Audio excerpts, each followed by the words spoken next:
Espace TV, le 22h.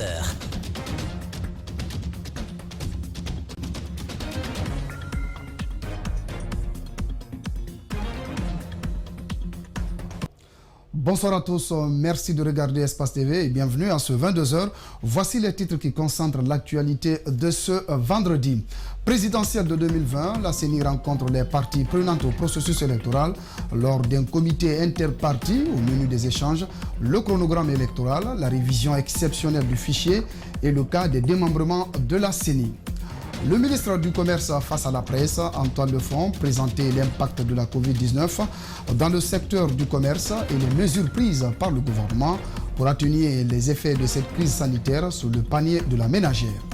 Enfin, Vladimir Poutine remercie les Russes de leur soutien et de leur confiance lors d'une allocution télévisée au lendemain du vote validant la vaste révision de la Constitution, l'autorisant notamment à se maintenir au pouvoir jusqu'en 2036.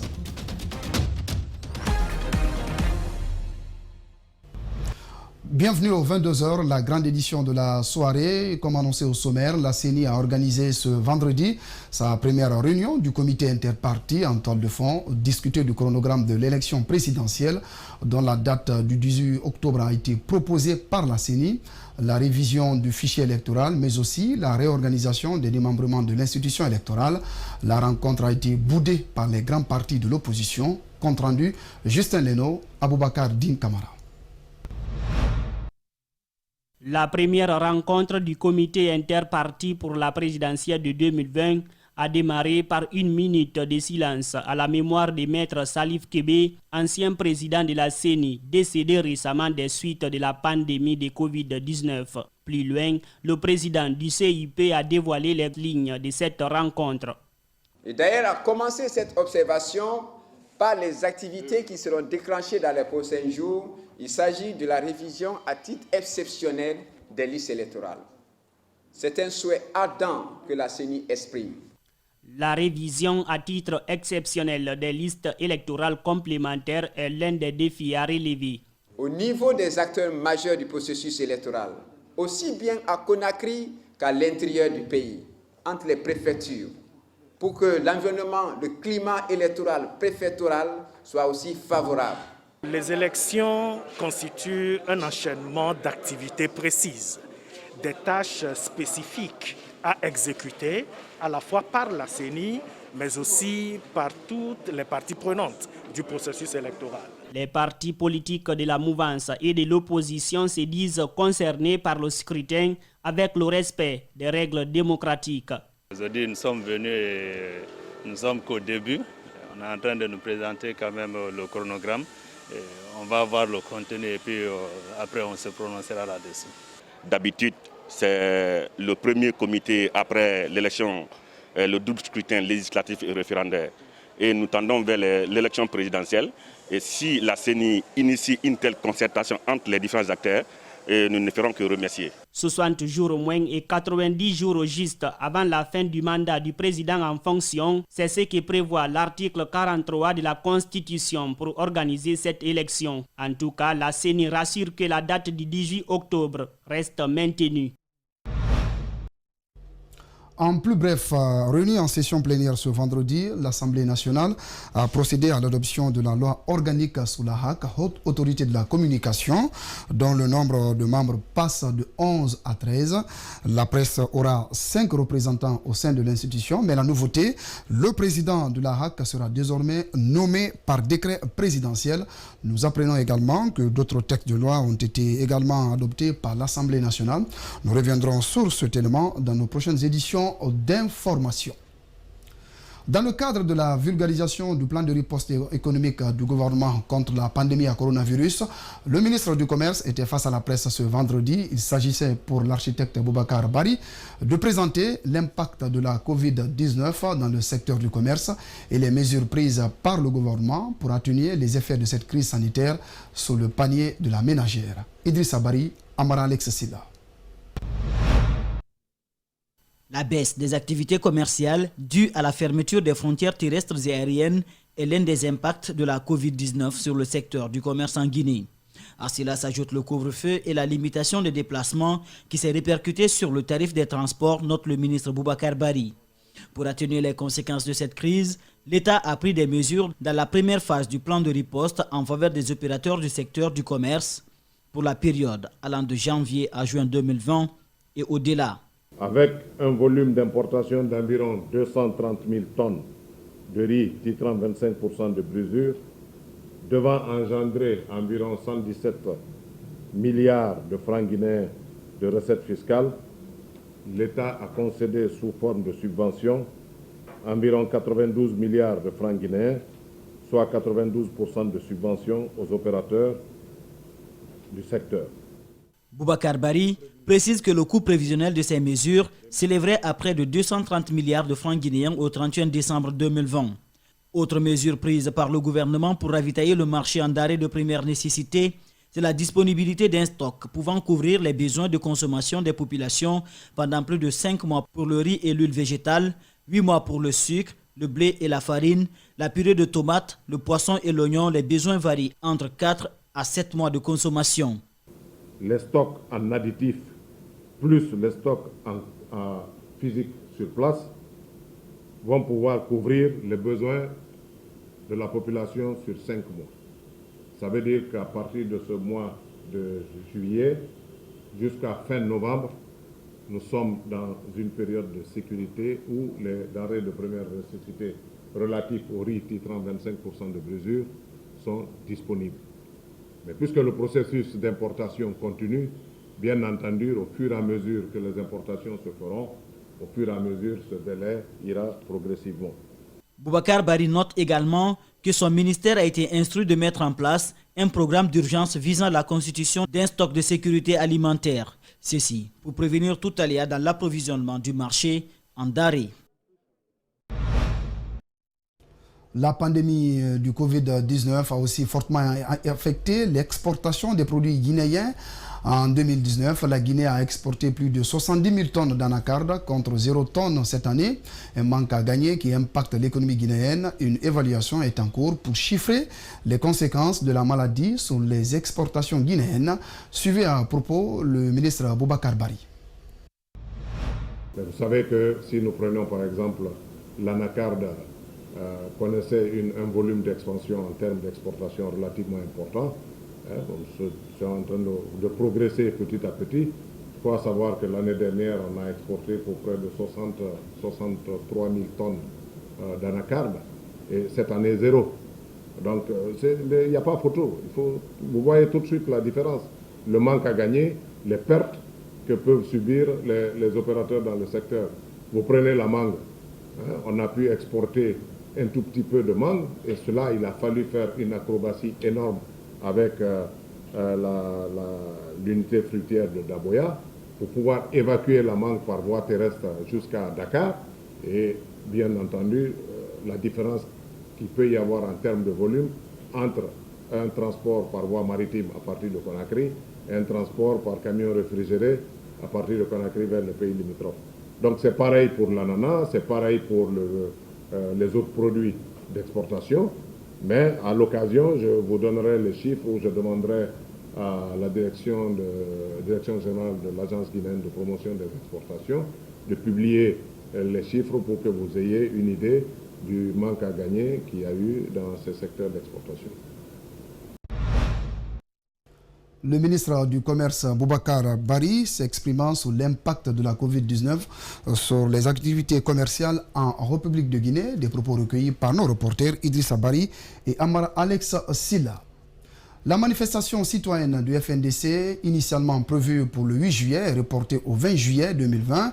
Le Front national pour la défense de la Constitution accepte de reporter sa manifestation suite à l'interdiction de cette dernière par les autorités du pays. Il invite le peuple de Guinée à se mobiliser pour la réussite de la nouvelle date de protestation. L'annonce a été faite ce vendredi au cours d'un point de presse au siège de la PQD à Kipé. On écoute Abdourahmane Sano, coordinateur du mouvement. Le FNDC prend acte de l'interdiction illégale de sa marche citoyenne du 8 juillet 2020 face à ce tabou inacceptable du pouvoir qui intervient au moment où nous constatons avec regret 1. La crise institutionnelle due à la démission, à l'illégalité et à l'illégitimité des institutions, Assemblée nationale, CENI, Cour constitutionnelle, etc. 2. Le parjure commis par M. Alpha Condé en violant la Constitution de mai 2020, le mai 2010, pardon, sur laquelle il a juré par 2 fois de respecter et de faire respecter. 3. Le refus délibéré de la mise en place de la Haute Cour de justice, seule juridiction devant laquelle M. Alpha Condé est censé être jugé pour cette haute trahison. 4. L'obstination de M. Alpha Condé de rester au pouvoir par la force des armes en assassinant des citoyens guinéens. Le FNDC appelle le peuple de Guinée et toutes les forces vives de la nation à une manifestation sans précédent le 20 juillet 2020 pour exiger le départ de M. Alpha Condé en vue de rétablir l'ordre constitutionnel. Le FNDC met en garde, une fois encore, les responsables des forces de défense et de sécurité qu'il ne tolérera aucun abus contre les citoyens. Après cette déclaration, les membres du FNDC se sont fortement mobilisés pour rendre un dernier hommage aux jeunes tués il y a plus de 6 mois à Conakry, qui reposent désormais au cimetière de Bambeto, Bernard Koundono, Ibrahima Souma. Un rassemblement pour une cérémonie funèbre. Parents, amis, proches, collaborateurs et membres du FNDC fortement mobilisés pour rendre un dernier hommage aux 8 jeunes disparus lors des dernières manifestations. Ce sont les dernières victimes de la crise née de l'opposition du FNDC à l'adoption d'une nouvelle constitution. Ces adolescents doivent être nos modèles, mais surtout comprendre que ce que nous vivons aujourd'hui doit nous encourager à davantage de lutte, à davantage de détermination, jusqu'à ce que M. Alpha Condé comprenne que ce pays n'est pas une propriété privée, ni de lui-même, ni d'un clan, fût-il proche de lui. Il a fallu plusieurs tractations entre le FNDC et le gouvernement pour que ces corps soient officiellement remis à leurs familles pour inhumation. Une situation que déplore Cellou Dalein Diallo, qui invite ses militants à continuer la lutte jusqu'à satisfaction de leurs revendications. La meilleure manière de marquer notre désaccord, de marquer notre solidarité avec la famille, c'est de continuer la lutte pour laquelle ces jeunes sont morts. Ils ont pour la majorité moins de 20 ans, 17 ans, 15 ans, abattus à bout portant. Les parents des victimes, fortement mobilisés pour inhumer les corps de leurs parents, réclament justice. Ce que Dieu a proposé, c'est ce qui va se faire. Mais nous, on n'a pas prêt pour oublier ça là, puisque difficilement, puisqu'on a un chef. C'est à cause de la marche du FNDC qu'ils ont assassiné ces jeunes. Et c'est un droit, on a dit que chaque chef d'État n'a droit qu'à 2 mandats. Il doit faire ces 2 mandats et partir. Ces victimes reposent désormais au cimetière de Bambeto après plus de 6 mois dans les morgues de Conakry. Voilà, et juste après l'inhumation des victimes, des affrontements ont éclaté entre jeunes et forces de l'ordre. Plusieurs manifestants ont été arrêtés. La circulation a été paralysée par endroits. À Bambeto Magasin, la tension était vive entre les protagonistes. Vers 17h, quand notre équipe de reportage quittait les lieux, la circulation commençait petit à petit. Alseni Bari, Aboubakar Keke Bangoura. Le cimetière de Bambeto accueille de nouveau des morts. Ici, les affrontements entre jeunes et forces de l'ordre après l'enterrement semblent devenir une règle. Forces de l'ordre en grand nombre, boutiques fermées, circulation aux freins, quelques taximotos téméraires. Nous sommes au grand carrefour de Bambeto et ce n'est pas du jamais vu. Un détour sur le tronçon Bambeto-Hamdallaye. Les grosses échoppes sont fermées. Pas de commerce. La circulation est au ralenti. Arrêtons-nous juste au niveau de Bambeto Magasin. Jets de pierre, policiers armés de gaz lacrymogène, les jeunes de fronde, lance-pierres et des cailloux.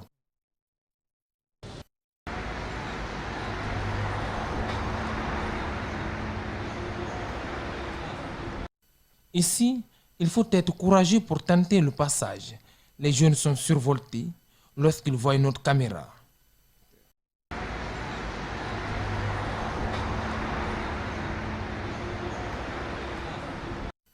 Nous décidons de quitter. Retour au carrefour de Bambeto. Les embouteillages commencent à se former. Au début, ce sont les forces de l'ordre qui régulent la circulation. Mais pas pour longtemps. Ils quittent. Pour le moment, nous avons juste noté quelques arrêts.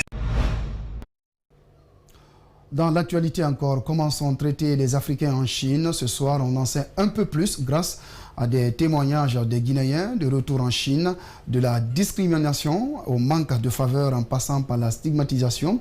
Ils disent tout à notre reporter Mamadou Saliouba, qui était accompagné pour la circonstance par Lamine Girassi et Mohamed Aloussen Kamara. Suivez le reportage. Aboubakar Savané a passé 10 ans en Chine. 10 longues années durant lesquelles tout ne s'est pas passé comme prévu. D'abord, la barrière de la langue, la nourriture, puis l'intégration.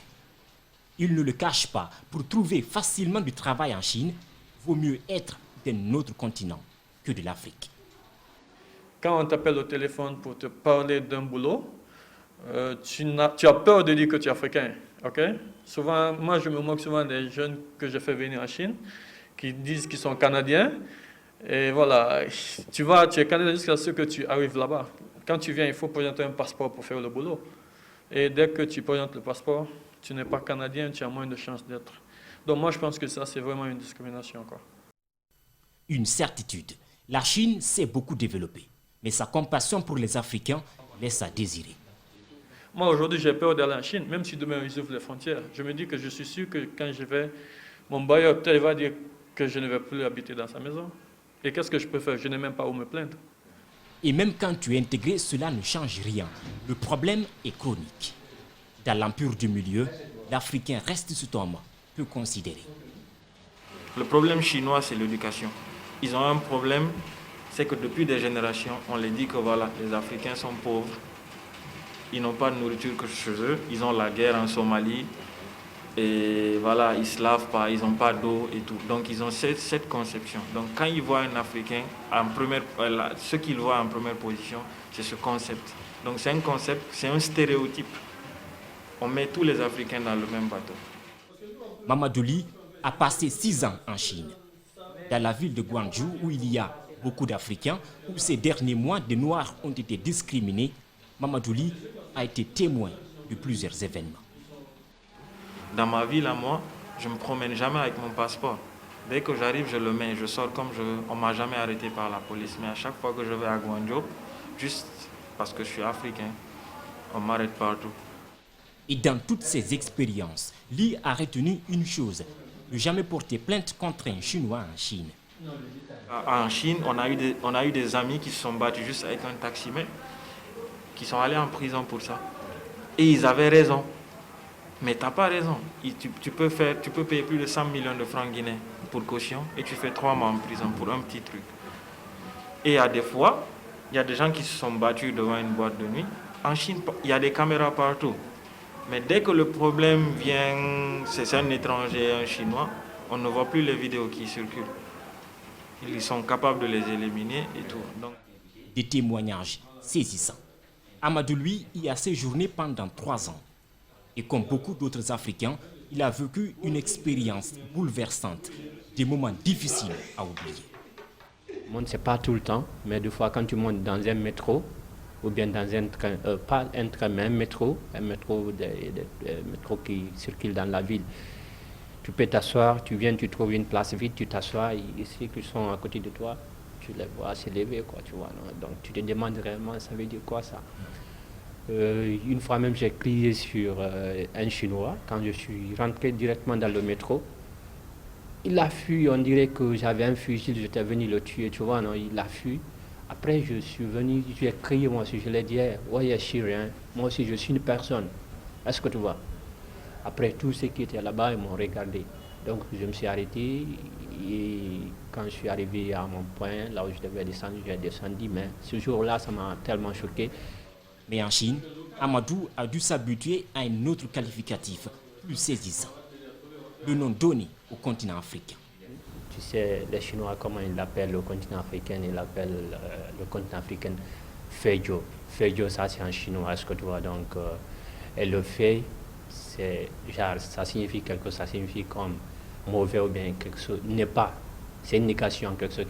Donc, le Jiu, c'est continent. Donc, quand on dit Afrique Feijiu, ça veut dire un continent qui n'existe pas. Donc, déjà le nom qu'on t'appelle Feijiurin, africain. Le Feijiu, c'est le continent et le Rhin, c'est quelqu'un. Donc, quand on te dit Feijiurin en chinois, ça veut dire que toi, tu es issu d'un continent qui n'existe pas. Donc, déjà le nom, quand un chinois te dit Feijiurin, déjà il t'a réduit à quelque chose qui n'existe pas. Donc, le nom là, déjà, si tu connais le sens, c'est déjà frustrant. Frustrant.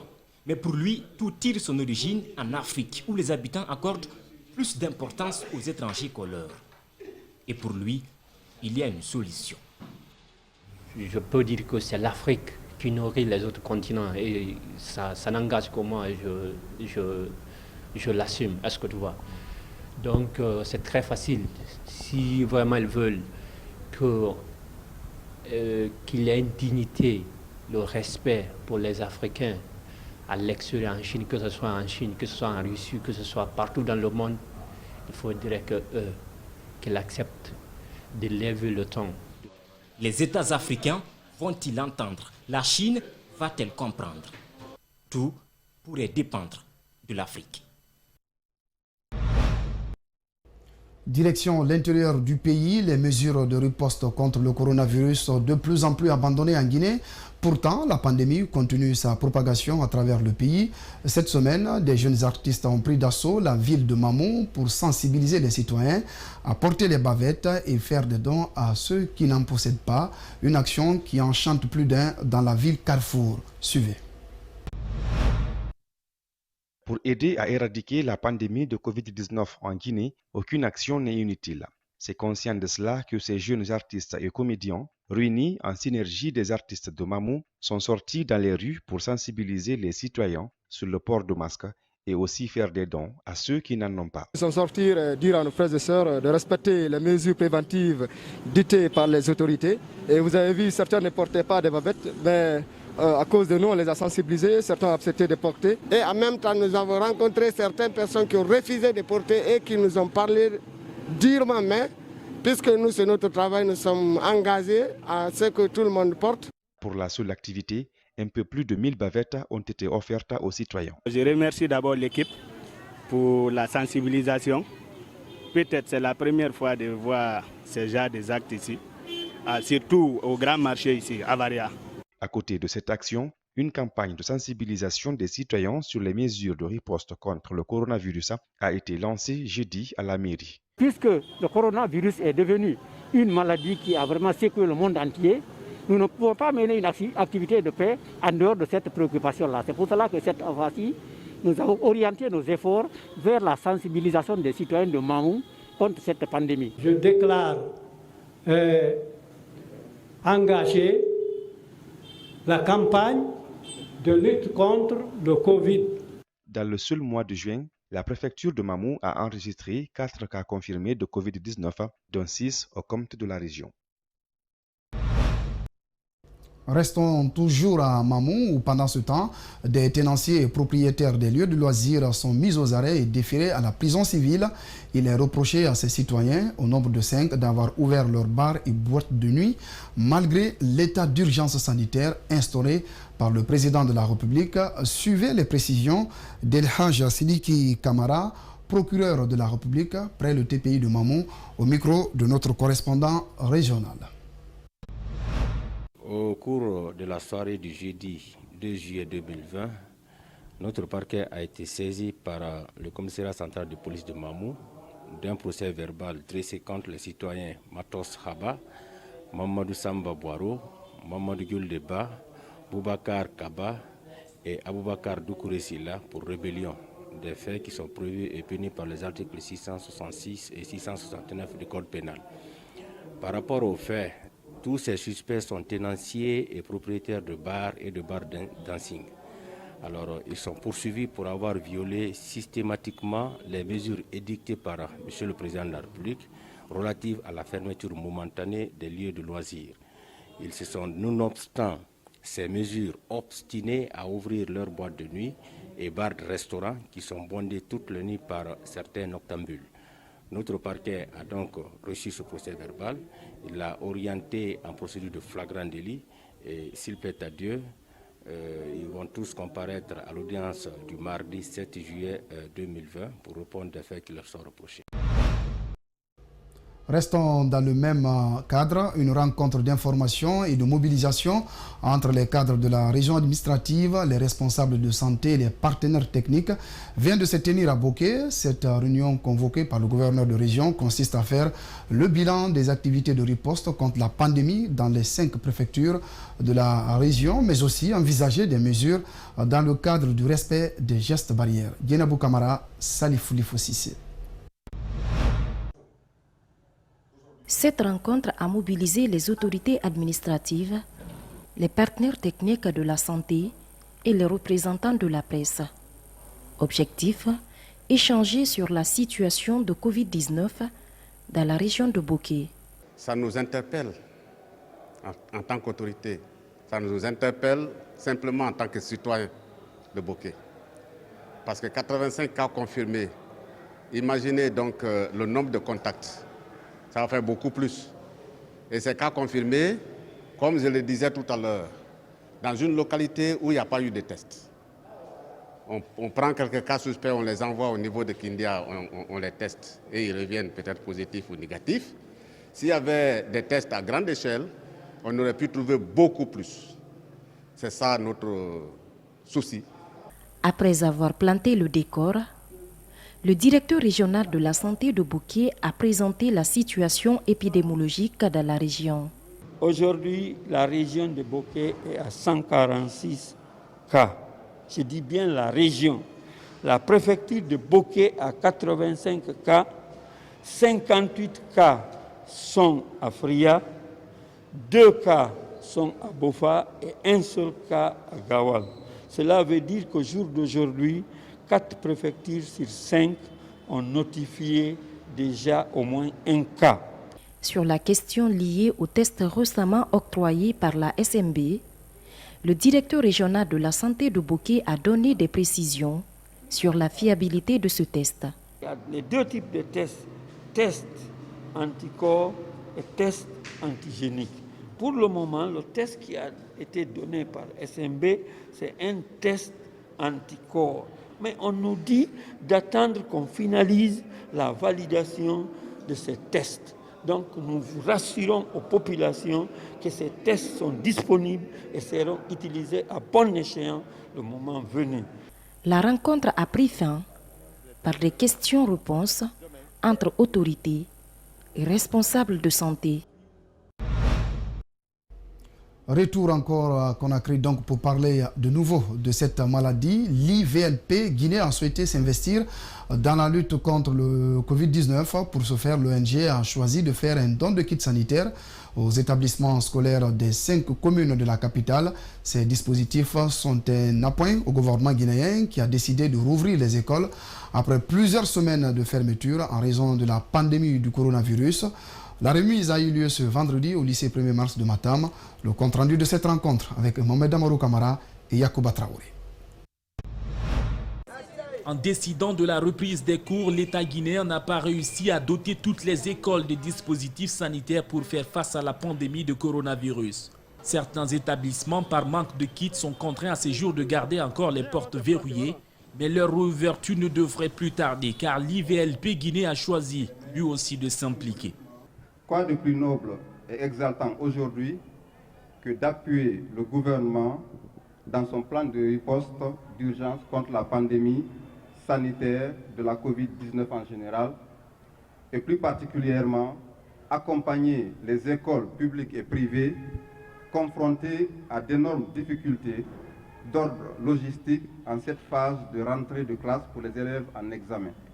Au total, 300 seaux et robinets, 50 cartons de savon et d'autres kits annexes ont été mis à la disposition de l'inspection régionale de l'éducation à destination de ces écoles. L'association des anciens bénéficiaires du programme de l'ambassade des États-Unis a apporté un coup de main, mais espère que d'autres entités emboîteront le pas.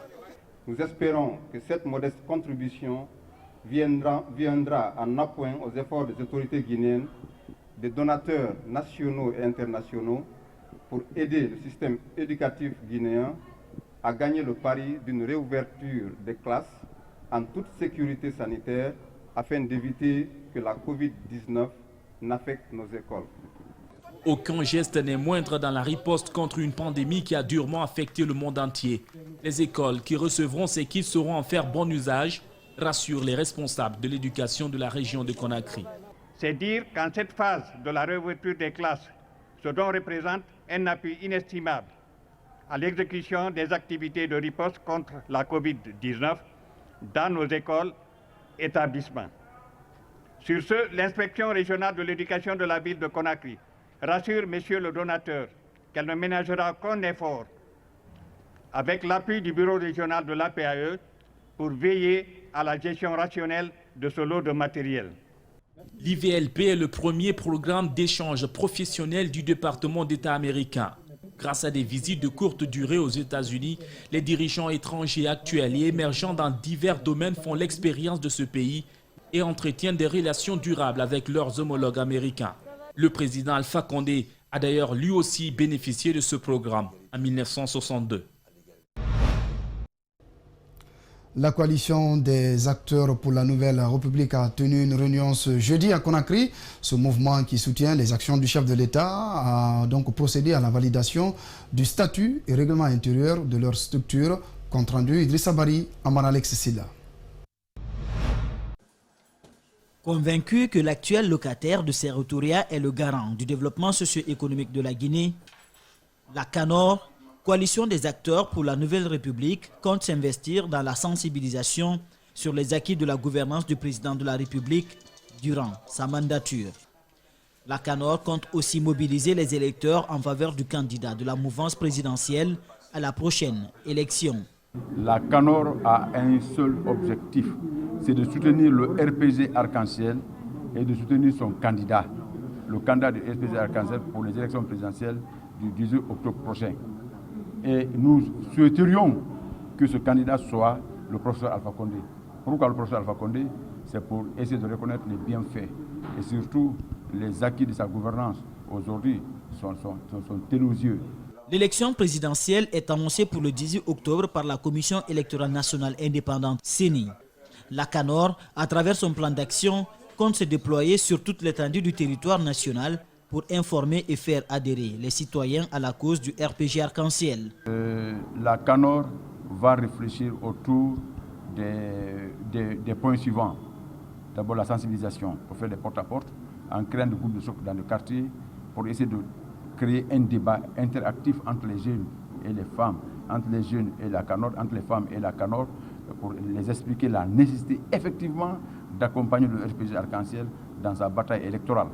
Pour réussir ces objectifs, ce mouvement politique a développé des initiatives. Pour cela, selon son président, des antennes vont être implantées dans toutes les préfectures, mais aussi à l'international.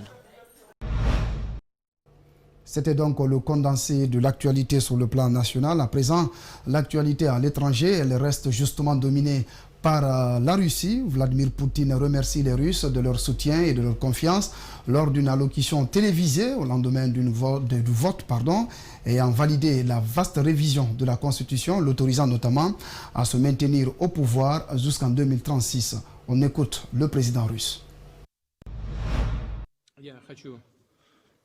Обратиться со словами благодарности к гражданам России.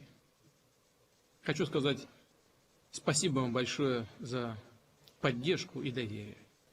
Я неоднократно говорил о необходимости принятия поправок в основной закон страны, в Конституцию. Здесь у нас и совершенствование политической системы, и закрепление социальных гарантий. Здесь и укрепление суверенитета, территориальной целостности. Нам нужны внутренняя стабильность и время для укрепления страны, всех ее институтов. C'est la fin donc de cette édition. Merci de l'attention. Merci également aux équipes en régie et en édition. On se retrouve demain pour d'autres infos quand il sera 22h à Conakry. Bonsoir chez vous.